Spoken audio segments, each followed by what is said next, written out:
Cancel कराना चाहते हैं, री एग्जाम कराना चाहते हैं। आप सोचिए, सरकार जो दावा कर रही थी कि परीक्षा बिल्कुल सुरक्षित होगी, ये देखिए सुरक्षा का पोल खुल गया और सरकार अपनी खुद स्वीकार कर रही है कि उनकी नाकामी की वजह से पेपर लीक हुआ है। नहीं, कोई अंदर बाहर नहीं। ये बताइए, अगर बाहर ही बोलोगे आप तो प्रधानमंत्री जी कहाँ के हैं, हम कहाँ के हैं? तो आप कहोगे बहराइच में ये इटावा वाले क्यों आ गए? अच्छा, ये बात एक मिनट, ये दिल्ली वाले चैनल यहाँ क्या कर रहे हैं? प्रधानमंत्री ने आपके और कांग्रेस के गठबंधन को छछूंदर बताया है। नहीं, देखिए प्रधानमंत्री जी को हो जाएगा गठबंधन। नहीं, प्रधानमंत्री जी को अपने 10 साल बीजेपी को खासकर अपने 10 साल के कार्यकाल में उन्होंने कितना किसानों की आय दोगुनी की है।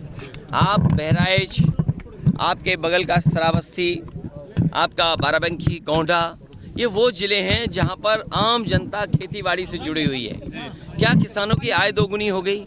महंगाई का आलम तो ये है कि अगर हिसाब किताब लगाएंगे तो कई चीज़ों की महंगाई दुगनी हो गई। पेट्रोल, बड़ी चीज़ें तो भूल जाइए। आप बताइए 2014 से और आज 2024 हो गया है, नमक की कीमत क्या है? क्या नमक की कीमत दुगनी नहीं हो गई? नौकरी नहीं, रोजगार नहीं, किसान खड़ा हुआ है उनके सामने अपना हक मांगने के लिए। जो लोग नारा देते थे कि जय किसान, जय जवान, जय विज्ञान, किसान दुखी है, आंदोलन कर रहा है अपनी आय बढ़ाने के लिए।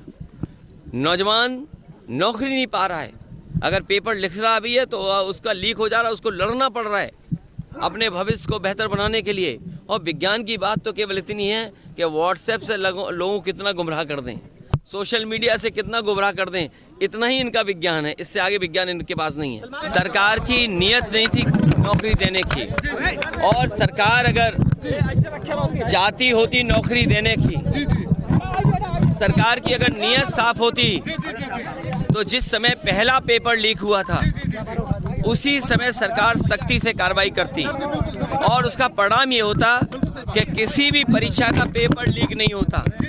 और आज केवल पुलिस भर्ती के पेपर लीक के आरोप नहीं हैं, बल्कि ARO की जो भर्ती हुई उसमें भी बड़े पैमाने पे छात्र नौजवान धरना दे करके बैठे हैं लोक सेवा आयोग के सामने। वो अपना पर्चा कैंसिल कराना चाहते हैं, री एग्जाम कराना चाहते हैं। आप सोचिए, सरकार जो दावा कर रही थी कि परीक्षा बिल्कुल सुरक्षित होगी, ये देखिए सुरक्षा का पोल खुल गया और सरकार अपनी खुद स्वीकार कर रही है कि उनकी नाकामी की वजह से पेपर लीक हुआ है। इनकी नीयत साफ नहीं रही, जिसका परिणाम यह है कि नौजवानों के भविष्य और नौजवानों के सपनों के साथ ये सरकार खिलवाड़ कर रही है। और ये सवाल 60 लाख 50 लाख का नहीं है, इससे जुड़े हुए 2.5 करोड़ परिवार के लोग हैं जिनके साथ बीजेपी ने धोखा किया है। आने वाले समय में यही परिवार भारतीय जनता पार्टी को उखाड़ फेंकने का काम करेंगे। नहीं, कोई अंदर बाहर नहीं। ये बताइए, अगर बाहर ही बोलोगे आप तो प्रधानमंत्री जी कहाँ के हैं, हम कहाँ के हैं? तो आप कहोगे बहराइच में ये इटावा वाले क्यों आ गए?